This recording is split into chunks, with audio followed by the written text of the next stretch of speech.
Is solar heating feasible as far north as the Nordics? Well, absolutely. There's a lot of beneficiary sunlight also here. Norway, as an example, receives 1,700 times the domestic energy requirements from the sun. So it is all about harvesting that energy. And a fun fact, or a sun fact, is that there's the same amount of solar heat available in Oslo as it is in Berlin. But it's obviously a lot of seasonal variations in that. During the spring, summer, and fall, you can expect to cover all your need almost from a solar collector.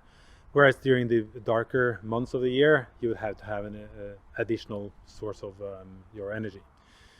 But solar collectors, they reduce your heating costs. In fact, they produce a lot of heat that you can use for both your hot water consumption as well as for your space heating.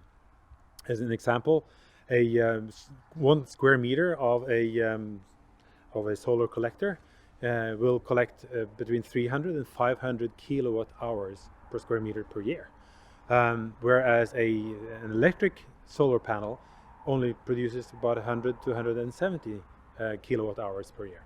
And of course, most people don't think of kilowatt hours. Well, let's use an example. A regular house, for example.